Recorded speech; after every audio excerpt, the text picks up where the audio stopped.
named Junie's birthday has joined us. I wonder who that is. Hi, it's Laura. They figured out how to do all sorts of stuff on my computer that I don't know how to fix. So is it in fact Junie's birthday? It was yesterday. Yeah, I know how to fix it. Is she there? She's not right now, but Olivia is. She says she knows how to fix the. No. That's not why I asked. I thought that we could all sing her happy birthday if she was there, but. Oh, that's nice. Yeah, she's running around somewhere playing dress up. Well, I'm glad you joined us. I'm glad you all joined us. Oh, there we go. Thank you. This is the last class of our 2020 Truth of Happiness Dhamma study for Saturday. We're going to conclude with the Fire Discourse, and it's a short sutta, and I'm just going to repeat this on Tuesday to conclude this study. But then next weekend, interesting timing, we're going to have our online retreat beginning Friday evening at, I can't remember the schedule, I think it's 7 or 7:30. And so all of those that had a reservation for our spring retreat are first in line for this retreat. But I'm just asking you, even if you have reserved the space and you haven't already done this, just send me an email saying that you will be attending the online retreat, just so I can get an idea. And I'm going to try to keep the number down to 24 or less. Right now there's 15 of us, so that's fine. But just so I know who I can let in and who I can't, and let them know. Well, I'm curious, John, what does the online retreat consist of? Let me. I don't mean to be dismissive. The information is on the website and the whole schedule and all the suttas, but it's the theme is true refuge, and so every sutta kind of relates to that. I'm going to start with 2 suttas on the Buddha's meaning on refuge, and then we're going to have teachings from our 4 other teachers too during that retreat. So the schedule's there. Everything that's included in the retreat is there. And like I said, just send me an email if you're going to attend. There was something else I was going to say. Oh, just about the retreat. And you could take this as all of our online meetings. If something occurs, and I was thinking about this in relation to our retreat, just because we're doing something over 3 days. If something occurs and I have to shut down a meeting completely, within a few minutes, I'll start a new meeting. So if that happens now during our weekly classes and we lose the connection for some reason, just come back on in a couple minutes and there'll be a new meeting established if I can. And I'll do the same thing during our retreat. If somebody hacks us and I need to shut down a session, I will, and I'll just start a new session in a few minutes, just so everybody knows that. Again, the schedule's on the website.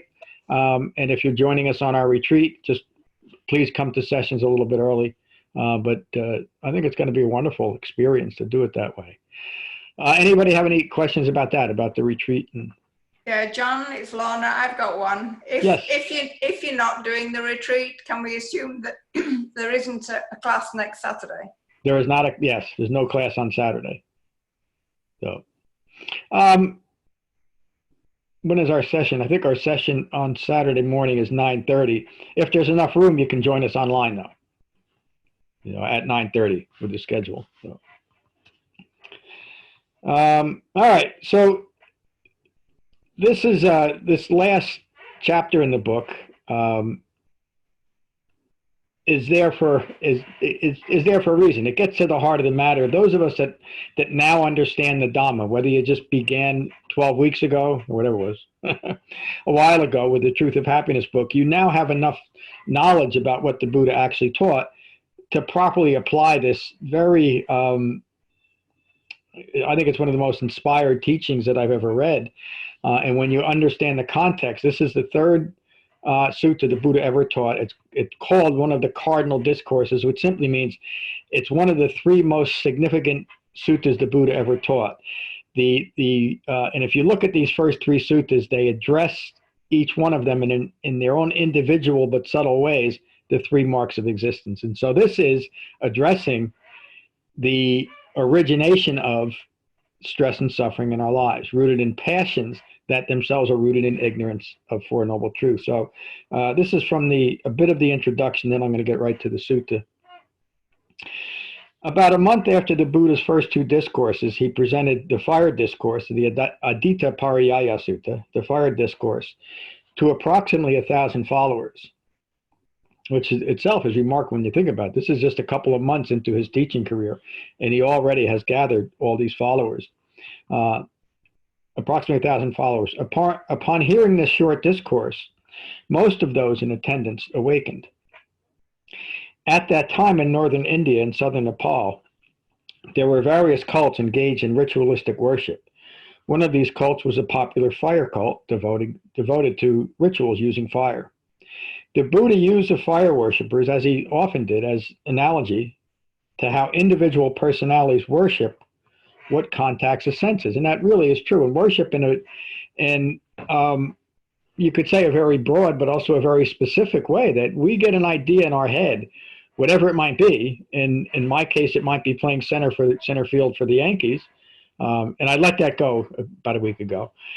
It becomes your worship. It becomes your reason for being here. And we can do that not with just one thing. It's not just center field for the Yankees. It's what's going to happen to me tomorrow. And I hope that little girl really likes me and she's not, all these things, that these scenarios we play out in our heads then become worship, in the sense that it's a primary distraction from actually living our lives. And listen to the Buddha's words, how he describes how we do that. And I'm not quite there yet. This is still part of the introduction. The Fire Discourse presented below is a brief but insightful look at how the physical senses, interpreted by the intellect, reinforce the belief in self. And so you remember from dependent origination, when we get to contact rooted in feelings, it's that contact that the Buddha describes as starting to reinforce the ignorance that is part of the foundation of dependent origination. From ignorance as a requisite condition comes fabrications. And fabrications are now altering the decisions we're making about what's coming in contact with our senses. We're filtering those and adapting and molding our view of what's occurring to fit our view rather than what's actually occurring. And this, again, this sutta, and you hear me say this often, this is a complete Dhamma teaching when you understand the context. The Buddha was staying in Gaya Head with 1,000 monks. There he addressed those. And I in my restoration, as Matt likes to use, that's really the right word. I was struggling for how should I label what I do with the suttas, and translation isn't quite right because I'm not translating it, but I'm hoping to restore it back to what the Buddha taught. And so that's what this is referring to. And so when I use the word monks as opposed to just friends or a generic title, it's because the sutta itself doesn't allow it. Those of you that have listened to me and read my stuff, when it's appropriate, I always change that. I always make the reference as gender neutral as I can, if it's maintaining an authenticity to the sutta. So this sutta, it was early in the Buddhist teaching. There were no nuns yet in part of the sangha. Monks, the Buddha's words, monks, the all is a flame. What all is a flame? The eye is a flame. Forms are a flame. Consciousness at the eye is a flame, meaning what my thinking rooted in ignorance of Four Noble Truths. In that condition, when something comes in contact with my eye, and the Buddha classifies our senses as having their own type of consciousness, and when you think about it, it's brilliant to look at it that way. So something comes in contact with my eye, that consciousness, that ongoing thinking rooted in ignorance of Four Noble Truths, not some cosmic consciousness, human consciousness rooted in ignorance of Four Noble Truths, is now interpreting what is coming in contact with the eye through that eye consciousness. And so consciousness at the eye is a flame, is what the Buddha is saying. Anything that comes into contact with my eyes, with all of my physical senses, can only hope to inflame or set my passions aflame with wanting more, with desire, with craving, with aversion. Consciousness at the eye is a flame. Contact at the eye is a flame, and whatever there is that arises in dependence at contact at the eye, experience as pleasure, pain, or neither pleasure nor pain, that too is a flame. So what does the Buddha mean, whatever arises in dependence on that contact? it's not that when I look at a tree, that tree becomes manifest in the physical world simply because I looked at it. But some people actually misinterpret that by saying that, and there's a sect of Theravadan beliefs that greatly embellish dependent origination and claim that it is a creation myth, where the Buddha is teaching us actually how to create physical reality. He never bothered with any of that, and that's not what the Buddha is referring to. Whatever arises in dependence on contact at the eye refers to anything that's arising in this moment that I want more of, less of, or I'm simply bored with it. I'm ambiguous to it. That's what's arising in dependence on my eye consciousness at the present moment. Is that clear with everyone? Because that's an important point. Yes? Is anybody confused about that? What is arising is ignorance in this moment. Ram, you had a question? Yeah, is he referring to dependent origination there already? Well, he's not, yes. It's a great question. I just stumbled a little bit on the answer because he's not referring directly to the Paticca Samuppada Sutta, but he is, and I think that was your question, he is referring to the process of dependent origination, of a mind rooted in ignorance creating the stress and suffering. And that stress and suffering occurs through contact with our senses, doesn't it? And it's such an utterly practical teaching that it's difficult to see because it's just what we do. It's how we live our human life. There's no difference between what an uninformed, unawakened human being does with their senses as an awakened human being does with their senses, except that awakened human being knows how to interpret reality. Four Noble Truths. We see things in the framework of Four Noble Truths as developed through the Eightfold Path. Is that clear? Yes? Yes. Okay. Thanks, Ron. I had a not a question, but not reinterpretation. That's not the word. But I just wanted to kind of deeply see your point, because I too, as I read the sutta, flame, that my eyes are flame, ears are flame, nose and all this. Is this also pointing to our eye is, like the way I interpret it, and I like to correct you if I'm wrong, the eye, ear, and all this is enslaved to what it's seeing, hearing, touching, tasting. And because for me, when I see dependent co-origination and being trapped in that cycle, it's like it's a slavery in that cycle. Yep. And so to be able to break that becomes the practice. So for me, a flame and slavery is synonymous. But I wanted to see, what do you think about that type of connection? Well, yeah, thank you, Dethane. I think it's just using a different term. You're using enslaved as opposed to worship, but the subtle clinging connection is the same, isn't, as slavery, and so we become slaves to the things that we worship. So it's really. I'm not going to say it's just semantics because, and I would hesitate in my teaching to use the word enslaved because of the connotations that it has, but on an individual level of understanding, I think it really describes it in not too extreme a way. But using that in just as part of normal rhetoric, I think it might be too strong a term. But that's exactly what we do with our senses. We enslave ourselves to whatever we're desiring, whether it's desiring more of something or less of something. So it's a great way of putting it. We become enslaved to what we want, what our desires. So, okay. The Buddha continues. Aflame with what? Aflame with the fires of passion, the fire of aversion, and the fire of delusion. The Buddha is saying aflame with greed, aversion, and ongoing deluded thinking. Buddha continues, aflame, I tell you, with birth, with aging and death, aflame with sorrows, regret, pain, distress, and despairs. Aflame with it. So what is the Buddha saying is we are reacting to normal human life.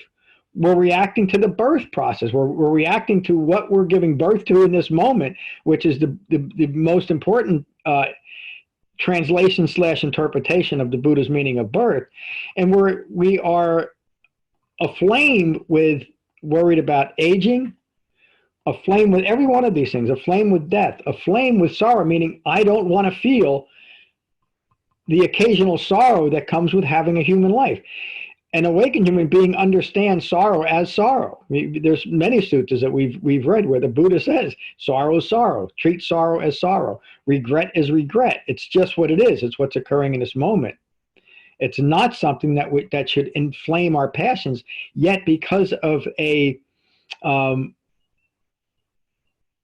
mind prone to worshiping what it holds in mind, becoming enslaved to its own thoughts, then we are inflamed, and we're doing it ourselves. This isn't something that just because we have a thought that it inflames our passions. It's just because we have a thought when those thoughts are rooted in ignorance of Four Noble Truths, meaning there's a simple and direct way out of this. Excuse me for a moment.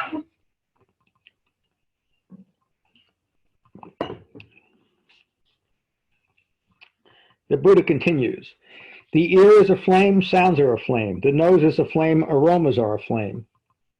The tongue is aflame, flavors are aflame. The body is aflame, tactile sensations are aflame. The intellect is aflame, and so ideas are aflame. Consciousness at the intellect is aflame. What the Buddha is saying with this rather strong rhetoric is you can't trust your senses when your minds are rooted in ignorance of Four Noble Truths. And if those of us that have enough concentration to actually dispassionately look at their behavior, will recognize this, that we're driven to do things that we might not normally do or be distracted by because we have given in to that self-referential passion for continued self-establishment moment by moment. The self-referential ego personality whole purpose for this moment is to continue to establish itself. And the Buddha's Dhamma contradicts in this moment and only in this moment that deluded way of thinking. It's what this sutta is pointing to, right? Also, the immediacy of Dhamma practice. It must be done right here and right now. And saying something like this is clear direction on how do we apply this, ehepasiko.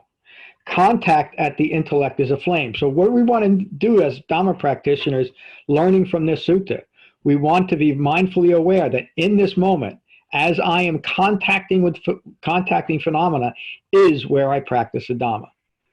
It's not sometime in the future, and I can't do anything. Applying the Dhamma to something that has occurred has absolutely no benefit, and it's just a distraction, right here, right now. And whatever, the Buddha continues, and whatever there is that arises in dependence on contact at the intellect, experience as pleasure, pain, or neither pleasure nor pain, that too is a flame. A flame with what? A flame with the fire of passion, the fire of aversion, the fire of delusion, greed, aversion, and ongoing deluded thinking. A flame, I say, with birth, aging, and death, with sorrows, regret, pains, and distress, and despairs.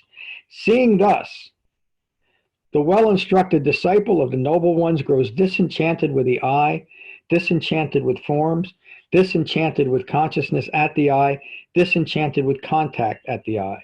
And whatever there is that arises in dependence at contact at the eye, experience as pleasure, pain, or neither pleasure nor pain, with that they grow disenchanted too.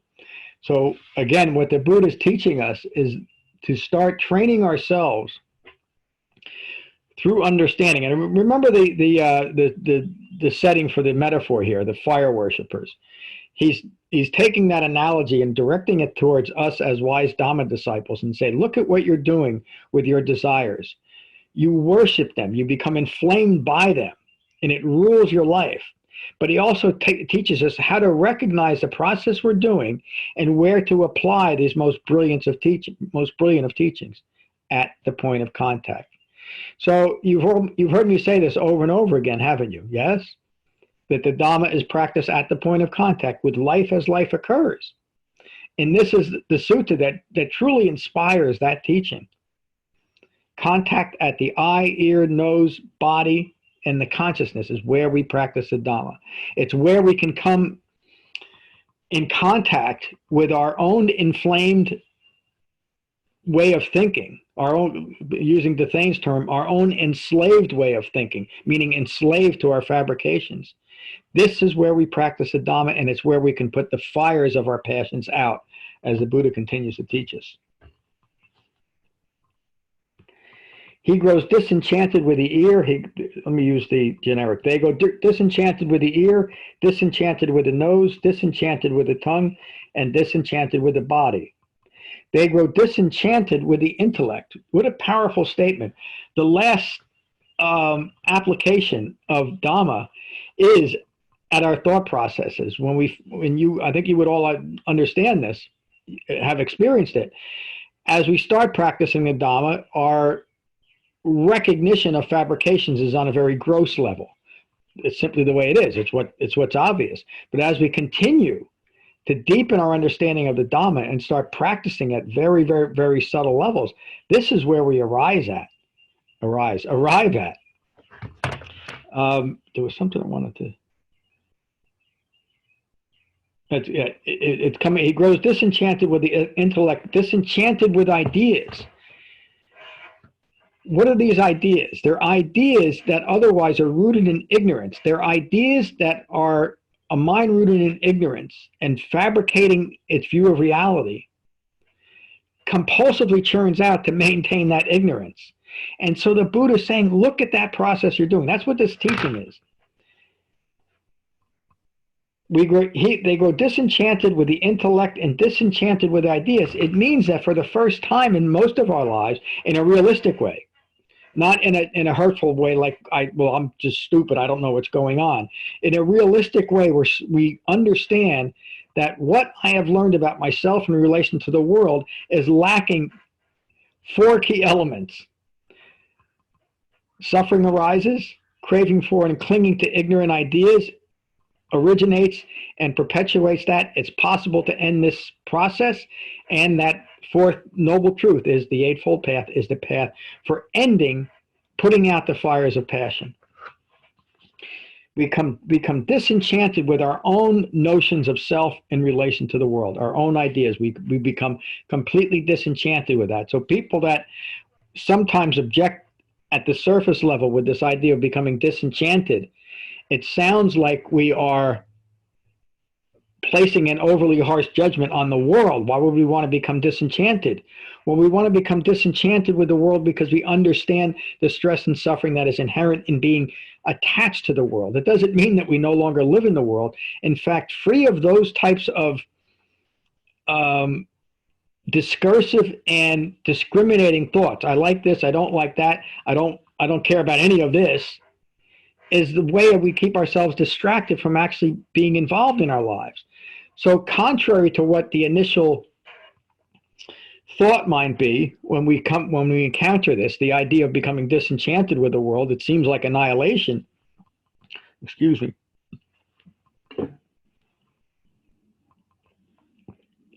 What in fact the Buddha is teaching us and offering us is the ability to actually experience our life at the most profound level. So those that feel initially, and almost every person I've ever taught has come up against this, those that feel initially that Dhamma practice is going to somehow take portions of life away from them that we want to cling to, I want to hold on to this, I'll get a little bit of peace of mind by letting go of that, but I'm not letting go of this, can understand that it's clinging to those fabricated ideas that is the heart of the problem. It's what must be recognized and abandoned. Continue. And whatever there is that arises in dependence on contact at the intellect, experience as pleasure, pain, or neither pleasure nor pain, they grow disenchanted with that too. Disenchanted, they become dispassionate. Through dispassion, they are fully released. Such clear direction to how we gain what we're all here as wise Dhamma practitioners. They grow disenchanted with that too. Disenchanted, we become dispassionate. Through dispassion, we are fully released. Through dispassion, we are fully released. With full release, there is a knowledge. It's such an important thing. This one line can be overlooked, and it's key to the Dhamma.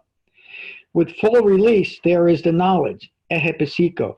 Full knowledge means we have had a direct experience of something, and we understand it because we have the framework of the Eightfold Path in which to apply right view in this moment. With full release, there is a knowledge, fully released. We know it.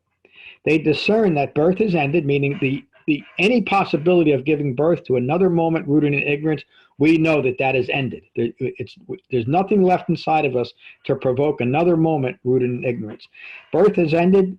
The fully integrated life has been fulfilled. The task is done. There is nothing further for this world, meaning, and it doesn't mean, again, annihilation. Some people actually teach to this day that when you awaken, poof, you vanish. Of course, that alone just dismisses what happened to the Buddha after he awakened. He didn't vanish, did he? He spent 45 of the most remarkable human years anybody ever spent.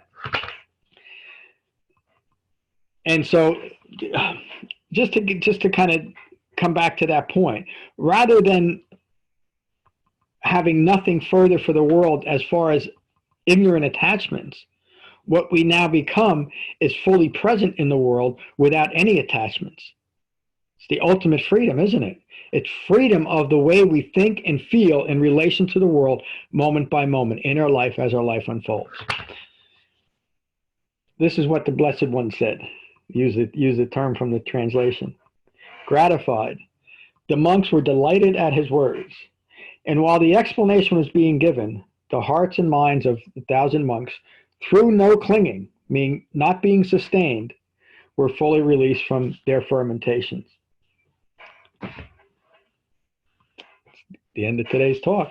So I think that's a fitting cap on our Dhamma study. I think almost any Dhamma study, but it's such an important sutta. It's one sutta that we used to always teach, or I used to always teach it on our Saturday night on our retreats. We've changed the schedule a little bit, but because of that, and I've seen people, and maybe we can talk a little bit about this when we go around,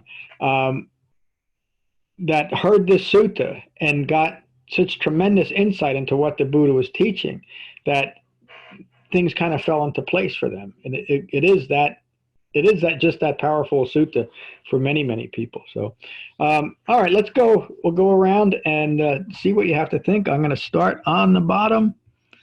Laura, how are you? Hi, Laura. Hi, everyone. Let's see. This sutta is amazing. I feel like I was thinking about all sorts of other suttas as you were talking, kind of, it really pulls everything together into kind of a nutshell. I was just reflecting on how when we come to meditate or we come to class, it's sort of, this little bubble where we really get to see this, what was being described in the sutta at work. That's why we practice. And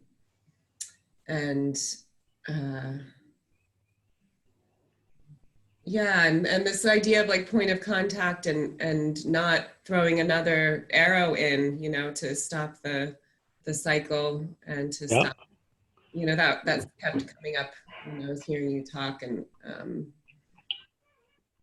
it's beautiful. It's amazing. I mean, I feel like I heard it so differently. I've heard this before, the sutta before, but this morning it was even clearer. And maybe that happens every time I hear a teaching again, but it really, the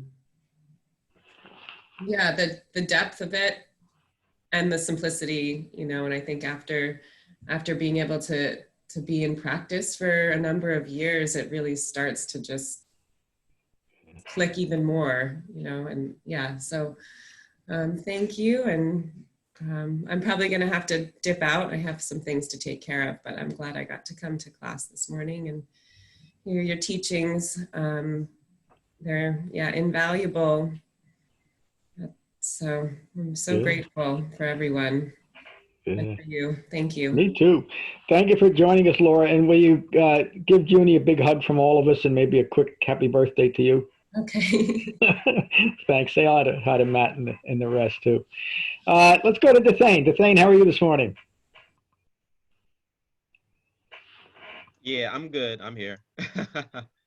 Yeah. Good. Yeah, it's of course it's a wonderful sutta. I myself, I wanted to kind of explore with you the it seems my favorite word is nuance.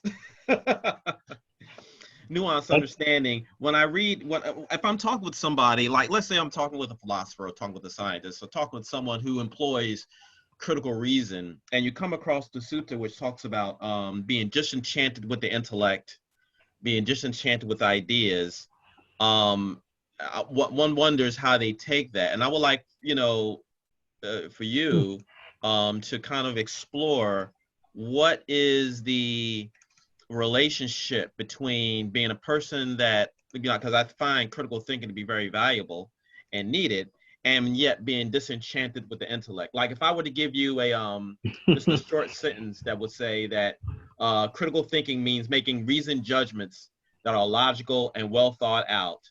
How does that relate to the practice of one of the final legs, being disenchanted with intellect and ideas? So I don't want this to be a broad condemnation of science, because I don't mean that to be that way. Mm-hmm. I think science has brought us some great benefit to humanity, and will continue to do so. It's also brought us some terribly horrible things.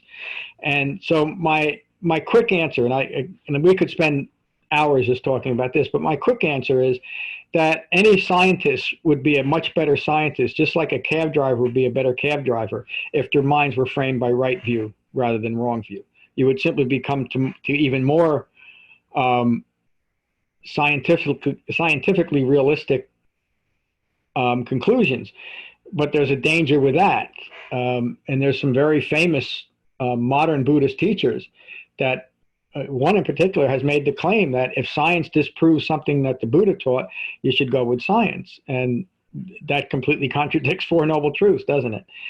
So there's no pat answer to thing that how you might talk with somebody or listen to or even follow science. But as wise Dhamma practitioners, it's always best to listen to things through a mind rooted in right view than a mind that is prone to, like this sutta teaches us, continue to grasp after passions.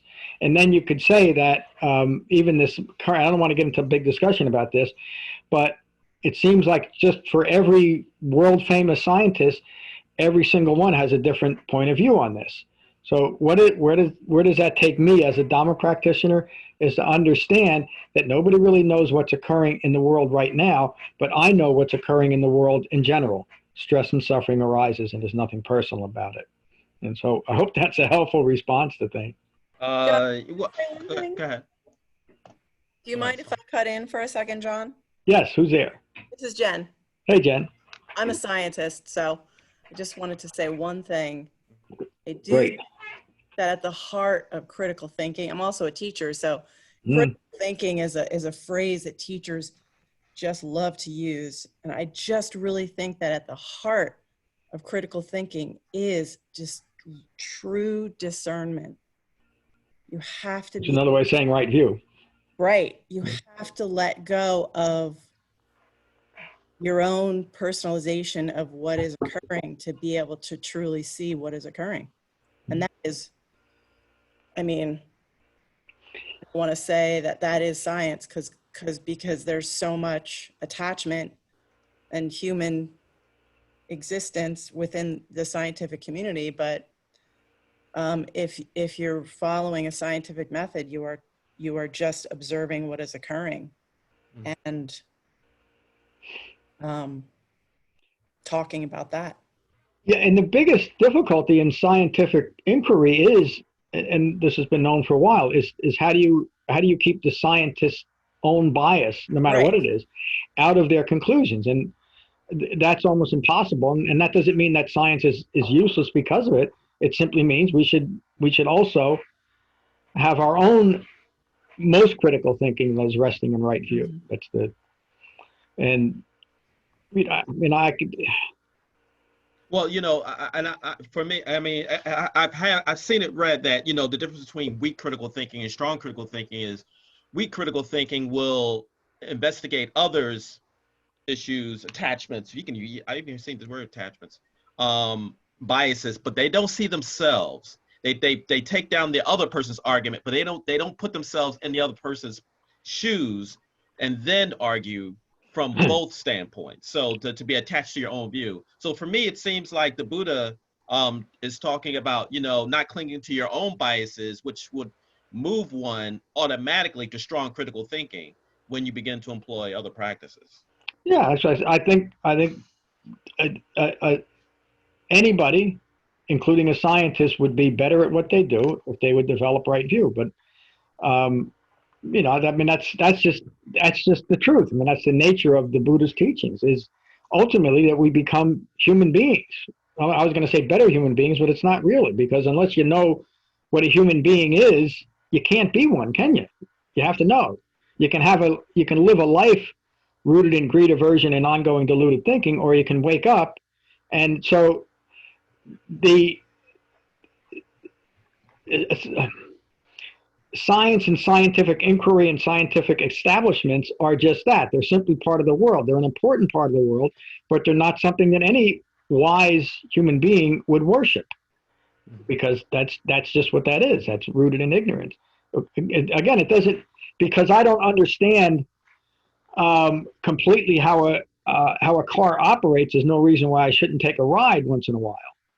And so the point is, what's most important to me isn't whether science is right or wrong, or how it's right and how it's wrong. What's important to me is the quality of my mind in this present moment. And in that way, I'm not concerned about scientific opinions that I might not agree with. I just live in the world. And so it's just science is another aspect, like government and bags of Fritos. It's just part of the world. It has its place. It has levels of importance, but it's just part of the world. So thank you for bringing it up, Dathan. It's really an important point. Right next to you on my screen is Lorna. How are you, Lorna? Hey, Lorna. Hello there. How are you? Sorry. I'm very good, thank you. I love the comment that Nathane mentioned when you were talking, when he said that you could use the word enslaved. Yeah. Well, yes, enslaved is a very sensitive word socially these days, obviously, without question. But how appropriate it is to how we enslave ourselves to our thoughts and following on in conditioned thinking. And I mean, it's such a totally great word to use. Yeah. And I do thank him for asking that question or just mentioning that. Yeah. Listening to the whole sutta in total, I could just say, I wish.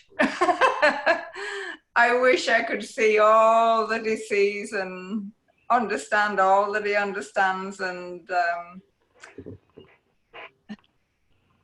how can I say? It's just such a totally wonderful description of what he what he learned, and it's a wonderful description.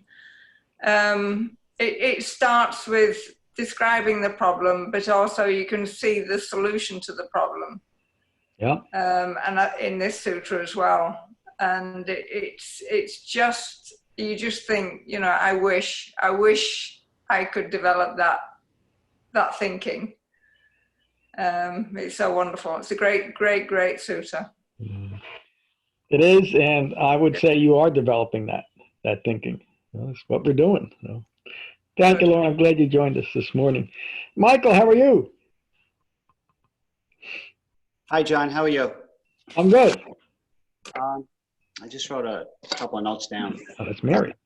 Nothing too important, but again, like where everything's aflame, so to say, or inflamed until we become disenchanted. And from there, this all leads to understanding who we are, what we are in this phenomenal world. Again, impermanence comes in. Everything comes back to the understanding of impermanence and the relationship between anatta and anicca, you know, for me anyhow. What else is going to say? And again, once this becomes realized or we understand it fully, that's when we develop right view. And once we're, you know, seeing things through that like profound right view, then we're kind of like, we're releasing ourselves, you know, and that's the only point that I wanted to make there. That's a pretty important point, Michael. Thank you. How are you, Julia? Hi, John. Good to see you. I wrote a little summary of it. Through point of contact, the individual worships what contacts the senses, and this is how the individual perpetuates the ego self. Through right view, we can realize clinging and craving and stop or release the process of fermentation, birth, and death. Understanding the true nature of reality allows us to have dispassion and become disenchanted with the identification of the self in sensory fulfillment. Through dispassion grows discernment and wisdom. So that's what I wrote as my summary for this discourse. I really enjoyed the sutta. I enjoyed it very much. Thank you, John. Thank you, Julia. What an important line there. Understanding brings dispassion. That's it. That's the essence of the Dhamma right there. Thank you. Mary, how are you? Good morning, Mary. Hi, good morning. Good to hear you. There you are.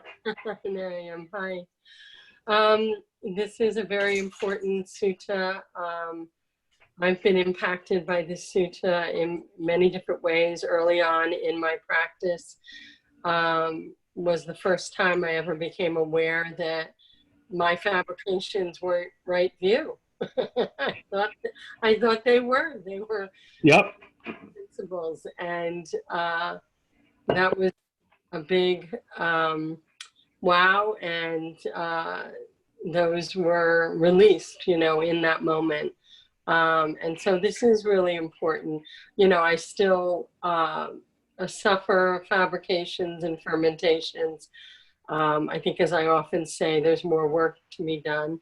But as Lorna, you know, reiterated, you know, you become enslaved to these things that you're holding on to. And that's harder than letting them go and living a life of ease and joy. So we create our own resistance and degree of difficulty by holding on to these things. So, you know, the world is aflame, and there's more work to be done. So, thank you, John. Thanks. Thank you, Mary. As you're talking, and I'm sure I'll feel this way about all of you. It's just remarkable the level of understanding that you have, and how we're not talking in any conceptual applications, or, you know, we're describing how we're practicing the Dhamma. This is what the Buddha meant by Epiciko. Come and see for yourself. So thank you. I got Lorna. Kevin Roche, how are you? Very good, John. Everybody can hear me, I hope. Yes.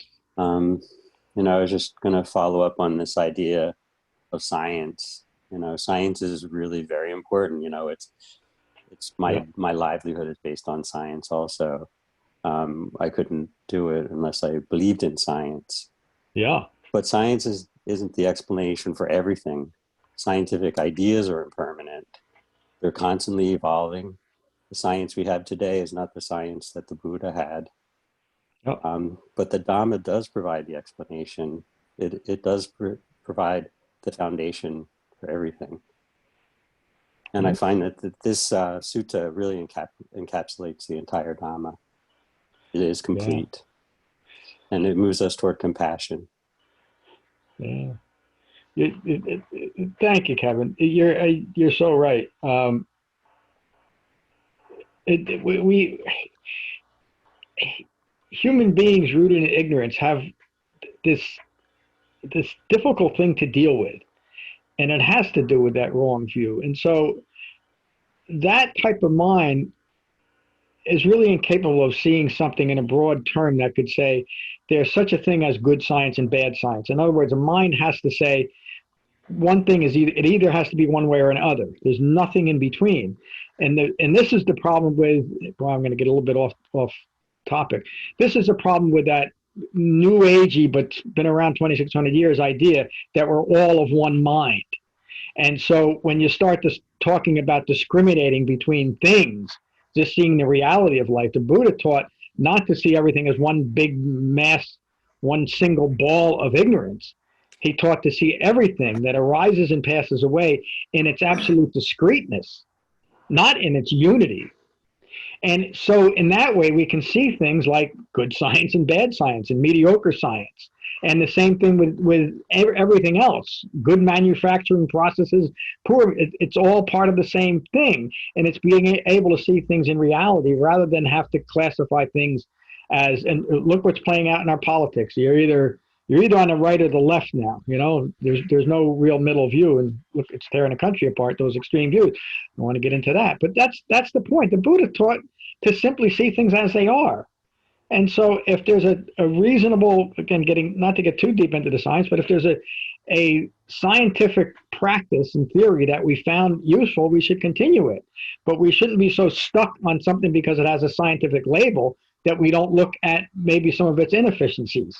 And that's where the problem comes. You know, it's the thing brought up such an important point, because as a society, we may want to give too much credence to one thing over another rather than actually see what is in accordance with right view and what isn't.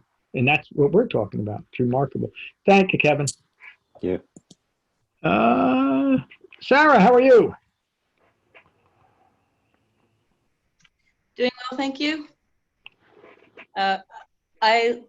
One of the things that I really love about the Buddha's teaching is that it's not philosophical and it's not religious dogma.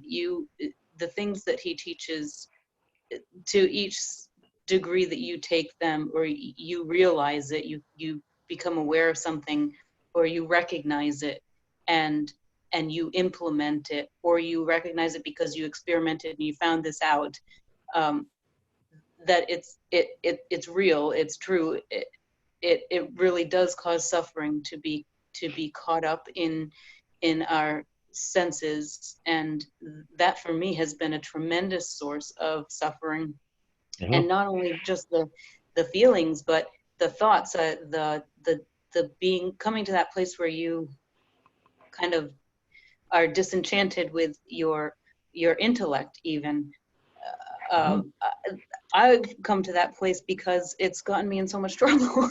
Yeah, all of us. You know, yeah, and every once in a while, as I put these things into practice and I find the freedom of it, I can find this like beautiful peace, and then this little nagging thing will be, oh, but it's horrible the way that they treated you, or it's terrible that you know you've been this has been unjust, and for this moment I think, yeah, and why should I become a doormat, or why should I, you know, if I always do the right thing and I always view life dispassionately, then the whole world is just going to take advantage of me and treat me poorly. I'll be happy, but they're going to treat me poorly and poor me.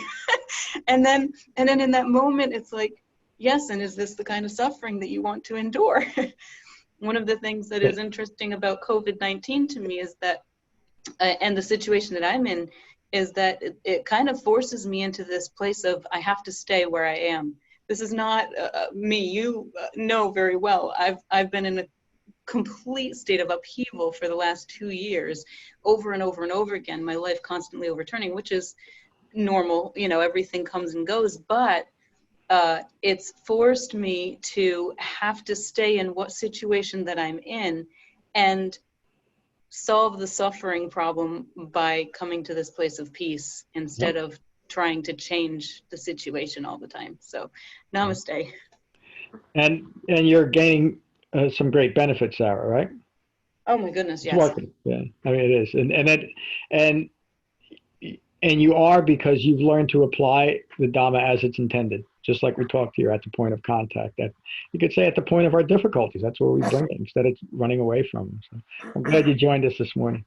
And also the refuge of the sangha, that when you hear that in other people too, it just rebuilds that up in you, and that courage erupts. So thank you to all.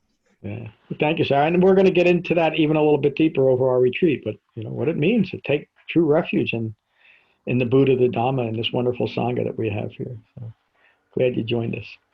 Tim, how are you? Morning, everybody. So this discourse basically, to what Michael was saying, all suffering, delusion, despair, dukkha, is a result of anatta, desiring that what is impermanent be permanent, anicca, period. And then the solution or the way of that is with disenchantment comes dispassion, release, and then wisdom. And the Fire Discourse ties up everything we've been talking about these last 12 weeks.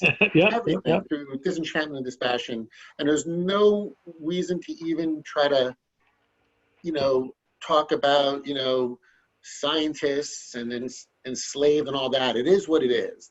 He says it quite clearly. And I think all the other things just kind of muddy it up a bit. Well, the Buddha does use those phrases. I mean, he uses the word aflame, That's what I mean. The one thing I wanted to ask you though, John, and I've had questions about this for quite some time. Yeah. And that is the point of contact through the sixth sense space. And Buddha explained it in his first paragraph of this discourse, and so did you with the eye consciousness. But wouldn't the point of contact through the sixth sense space result in the perception interpretation that then has that result of feeling from that? I mean, in other words, what we hear, what we see, what we feel, we perceive them. And I wanted you to kind of just touch base on that a little bit. I know what Buddha was getting at there. I do. But for me, maybe it's the science that Jen was talking about. And when I think about it, what I see, what I hear, what I feel, what I smell is all it's perception. And it's actually, I mean, you could put somebody somewhere and teach them that red is blue. I guess that's what I'm saying. But that always kind of gets me a little confused with the point of contact through the consciousness of the sixth sense space. Yeah, so it's such an important question because it gets to the subtle level of Dhamma practice. Depending on what and this, boy, it relates to everything. It relates to karma and rebirth. What I'm holding in mind will determine my experience of what is occurring right here and right now. Next moment, what I'm holding in mind is going to determine my experience of what's occurring right here and right now, on and on and on. So it is through the thinking process that a human being relates to what's occurring, isn't it? So if that thinking process is not rooted in reality, meaning rooted in an understanding of what's occurring, its perceptions won't follow reality. They'll follow the presently held wrong view, which is, and a way to describe that is mindfulness. So not all mindfulness is great. What we hold in mind determines our experience. And the Buddha taught an eightfold path to take a mind that is rooted in ignorance, grasping, aversion, and ongoing deluded thinking, and take that very same mind through this simple and direct process and transform it into a mind that can trust itself to interpret reality.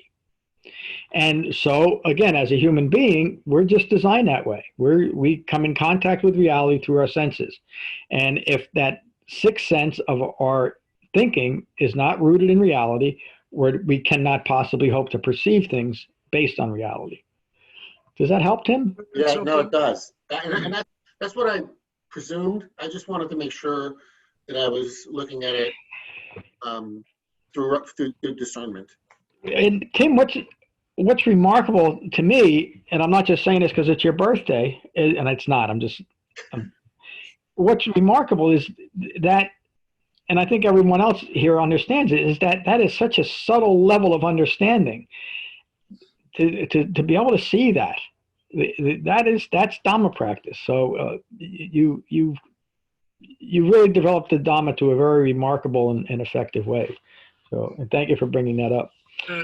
John, could I throw in something here? Yes, please. In cognitive science, there is a lot of explanation of the process already. When we see something, when the first, when light hits our eye and then travels along the optic nerve and gets into the parts of the brain that are running that, the information gets changed on the way, and it goes from just objective little pixels to already we're seeing edges, we're seeing patterns, and then the our feeling part comes in at the same time. Now it goes from being objective things to being something familiar, something unfamiliar. And then we start the liking part. That comes in there too. So all these things are already baked into our brain functions. So when we start applying the Dhamma, we're in a way rewiring some of our brain. Oh, we're rewiring all of our brain. There was I can't remember who it was. One of our sangha members used to talk about that, how external events can change our brains. But that's what our brains are able to do that based on how we think. Certainly, and that's the whole nature of stress, isn't it?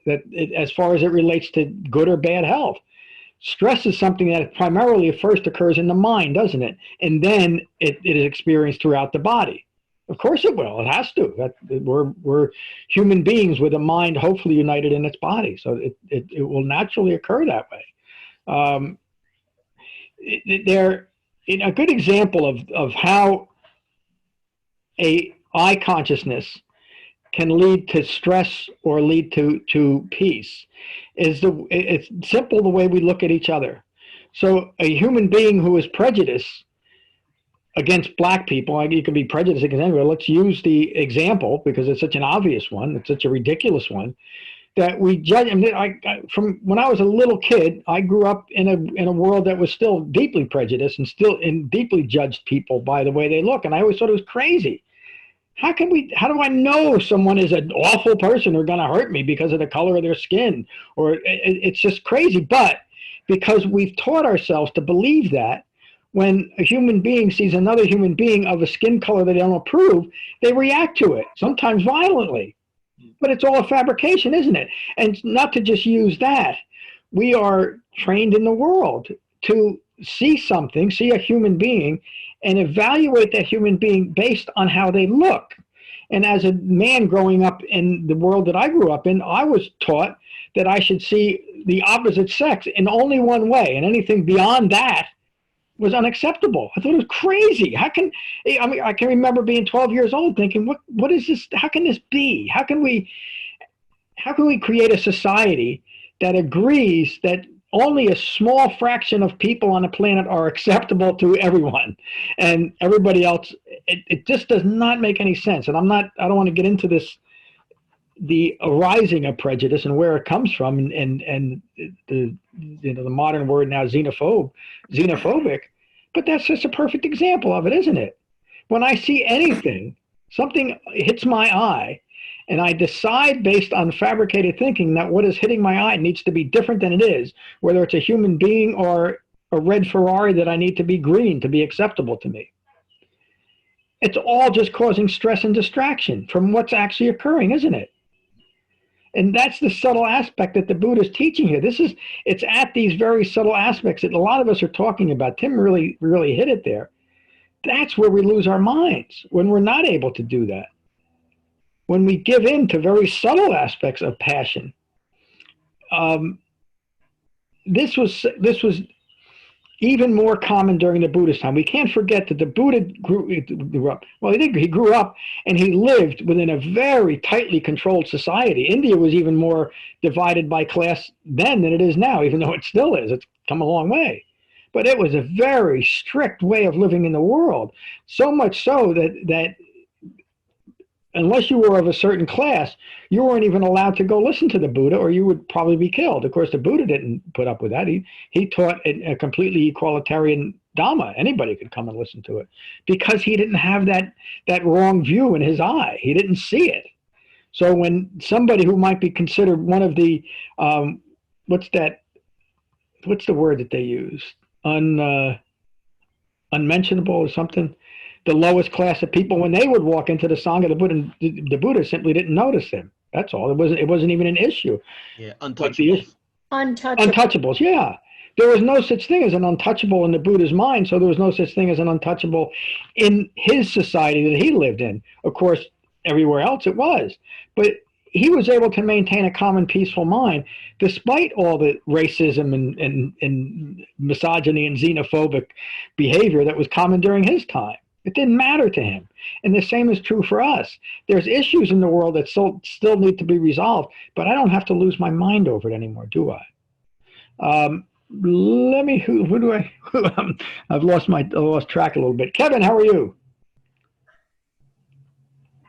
Great, John. Really appreciate the talk. I think you mentioned it earlier. This is a very impactful sutta, I think, for everybody as they begin and continue their Dhamma practice. This is a point of reference. I think it's a point of breaking through, of understanding. I think a lot of others are sharing that. I felt that as well. I think on the first retreat, when we did sort of dependent origination and intensive, and then this followed that. And, this is, I don't want to think, it's not like they're all important or, or not all important, but this is, I'll always remember that moment at Juan Buddha or Juan Dharma Center, sitting in the big hall, hearing this after, three days of being on retreat. It is something that I would say opened some more understanding, maybe into profound right view. And I think that's what's being expressed here by the Sangha, especially Tim and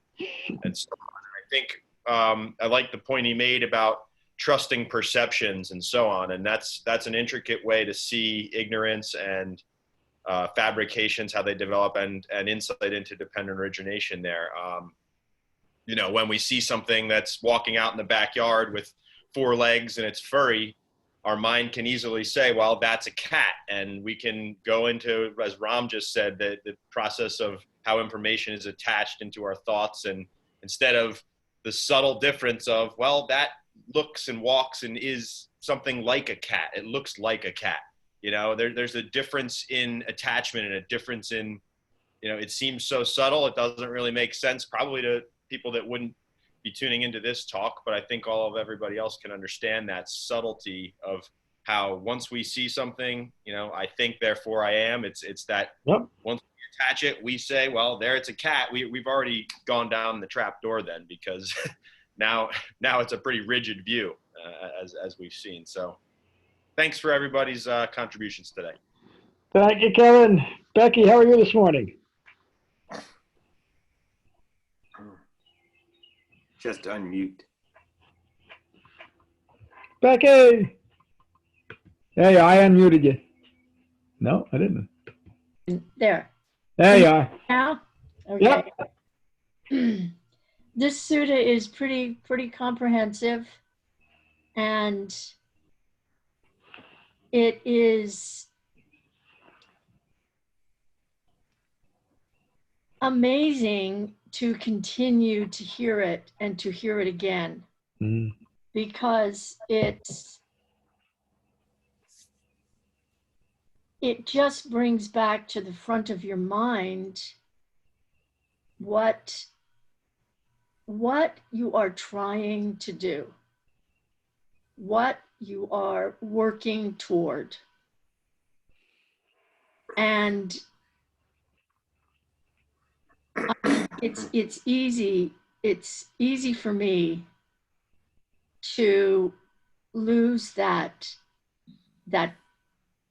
thread in my daily life. And this brings it right back to the front of your mind. And the thing that I wrote down is that Dhamma must be applied in the present moment at the point of contact. And I think that is what at least I need to remember. That is what I need to know, to take what my concentration from my cushion into my life. And it's just an incredible sutta. It's just incredible. And what everyone has said has added so much understanding for me. So thank you all. Thank you, John, and namaste. Thank you, Becky. Let's go to Jen. Good morning, Jen. Hey, Jen. Okay. Hi, everybody. I love this sutta. And I get so excited when I hear it, and then to hear everybody else's comments. I'm so excited right now. I could just, run around the room because everything everybody was saying was like, yeah, I was thinking that too. Yeah, I was thinking that too. And I just so I'm trying to just, I just can't wait to hug and high five you guys when I get to see you again.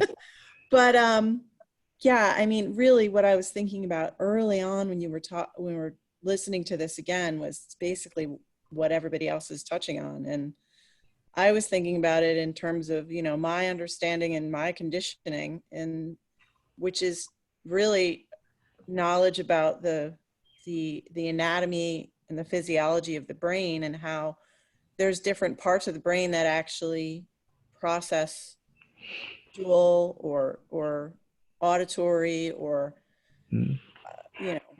olfactory information. Just the visual process, for example, Ram was touching on this, is there's the visual cortex, which receives visual data, and then there's the visual processing center that actually integrates and processes and perceives, or whatever words you want to use, that information. So as soon as we become aware of visual data, it doesn't matter where it is along the chain of dependent origination, but wherever it is that we become aware of it, that's where we practice the Dhamma.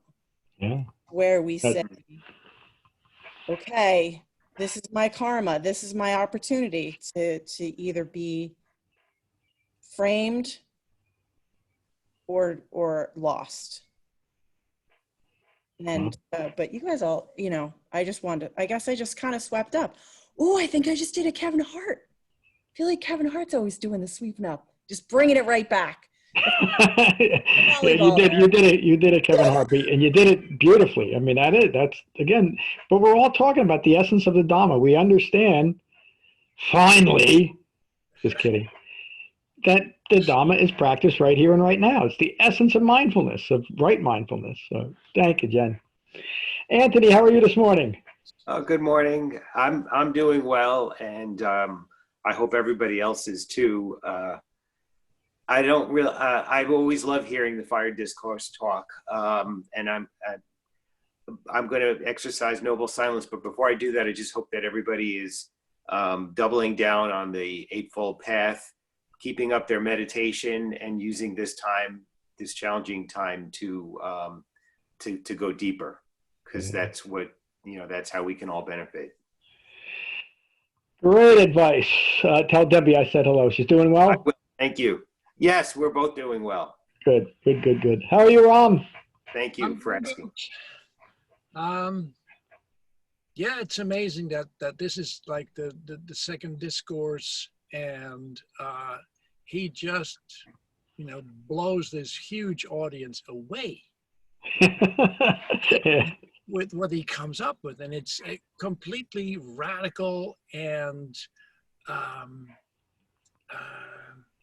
just, there's nothing out there. There wasn't anything out there like that, and there still isn't. And we're still getting blown away by this. The first time I heard this, what struck me then was this, you know, because I lived in the old hippie world, and we were all going to live by our passions. Yep. And God, did I hate that. Was freedom. That was freedom. Yeah, that was freedom. Yeah. And it never worked for me. And when I heard this, it was like, oh, that's just completely off base. You know, disenchantment is actually an important part of life, and this passion is an important part of my path. There was so much freedom in that. So it's good to hear it again, and you know, may all our little minds get blown again. Yeah. Thank you, Ron. It was so well said. I never saw the Buddha as rock star, but I guess he is. You know, this is a remarkable sutta. It's always inspiring to me just to teach it. I love teaching it because it's so powerful. And again, it's a complete Dhamma teaching. But so what we've done in the last few months is another complete Dhamma teaching. It seems like every year we go through this course, it's just deeper and deeper for every one of you. It's just remarkable. So well done for all of you. Again, we'll finish up our Tuesday class, which some of you come to both classes with the same sutta. Are we coming to a conclusion? I had a last comment. Please. Just to jump on, his name is Ram, right? R-O-M or R-A-M? R-A-M. R-A-M, yeah. He really, I feel like his comment really hit the nail on the head, because when I look at this term, when I look at understanding brings this passion, the word that zeroes in for me is understanding. And how, you know, because reading the Buddhist teachings, there's a point of being revolted by what this whole cycle, that you have to go through that journey. It's not just like just intellectual understanding, oh, this is what the sutta says, so I'm gonna follow it. No, there's a journey of eating suffering again, being mindful of the whole process, eating suffering again, being mindful of the whole process until you become revolted and be like, you know what, enough is enough. I'm done with the game. And so for me, mindfulness becomes such a central piece of why we are just using mindfulness to go through the deep co-origination cycle, so that we can finally, from the emotional understanding, from a deep place, visceral place, to say, I'm going to make another choice. So for me, this is something that comes up for me. Go ahead, John. Yeah, thank you, Dathane. And that points to, again, right to the Eightfold Path.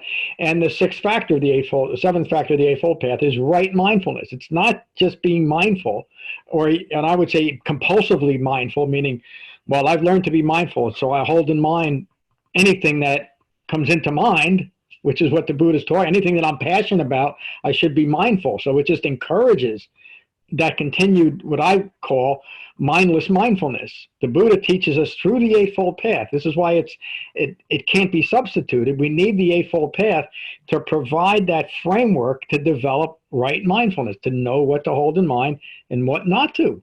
And when we do that, then the Dhamma becomes as effective as we've all talked about here, and as the Buddha teaches. We understand our own passions. We don't try to excuse them away. We don't try to embellish them in any way by giving them some kind of power. You know, it's my passion is and I'm not putting down an individual when I say this. I'm not going to follow my passion. To me, it's the same as saying I'm going to follow my bliss. Well, my bliss led me down a couple of bottles of vodka every day and a couple of bags of dope every day.